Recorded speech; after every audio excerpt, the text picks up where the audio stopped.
దేనికైనా ఒక లిమిట్ ఉంటుంది. హద్దు మీరితే రంగు పడుద్ది. ఏఐ టెక్నాలజీ అందుబాటులో ఉంది కదా అని చెప్పేసి డీప్ ఫేక్ వీడియోలను వైరల్ చేస్తే ఇక అత్తారింటికే దారి. ఫేక్ వీడియో గరాజ్ పై సెలబ్రిటీల ఫిర్యాదుతో స్పందించిన ఢిల్లీ హైకోర్టు టేక్ యాక్షన్ అంటూ డైరెక్షన్ ఇచ్చింది.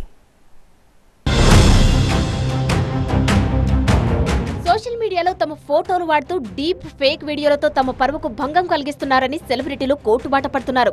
ఇప్పుడు ఇదే అంశంపై లేటెస్ట్ గా ఎన్టీఆర్ ఢిల్లీ కోర్టును ఆశ్రయించారు. సోషల్ మీడియా ఈ కామర్స్ వేదికగా కొందరు తన వ్యక్తిగత హక్కులకు భంగం కలిగించేలా వ్యవహరిస్తున్నారని, వారిపై చట్టపరమైన చర్యలు తీసుకోవాలని పిటిషన్ దాఖలు చేశారాయన. తన అనుమతి లేకుండా పోస్టులు పెడుతూ ఫోటోలను వీడియోలను వైరల్ చేస్తున్నారని, వారిని కట్టడి చేయాలని కోరారు. ఎన్టీఆర్ పిటిషన్ పై జస్టిస్ మన్మీత్ ప్రదీప్ అరోరా విచారణ జరిపారు. ఎన్టీఆర్ తరపు అడ్వకేట్ వాదనతో కోర్టు ఏకీభవించింది. పిటిషన్ కన్నా ముందు ఆయా సంస్థలకు కంప్లైంట్ ఇవ్వాలని సూచించింది. అయితే గతంలో నాగార్జున, అజయ్ దేవగన్, ఐశ్వర్యరాయ్, అభిషేక్ బచ్చన్, అమితాబ్, కరణ్ జోహర్, అనిల్ కపూర్ వంటి సెలబ్రిటీస్ కూడా డీప్ ఫేక్ వీడియోలపై పిటిషన్లు దాఖలు చేసిన విషయాన్ని కోర్టు దృష్టికి తీసుకెళ్లారు.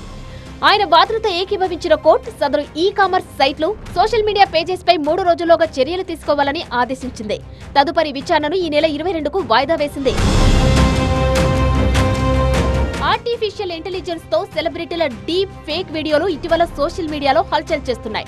తమ అనుమతి లేకుండా తమ ఫోటోలు, వీడియోలు వాడడంపై సెలబ్రిటీలు అభ్యంతరం వ్యక్తం చేశారు.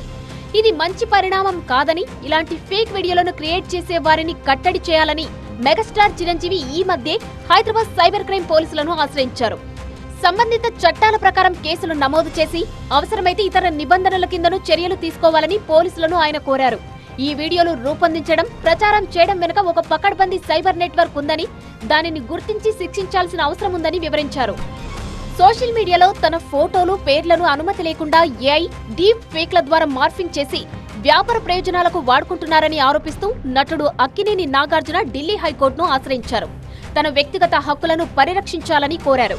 కోర్టు ఈ పిటిషన్ను విచారించి తగిన చర్యలు తీసుకోవాలని social media, e commerce platforms కు ఆదేశాలు జారీ చేసింది.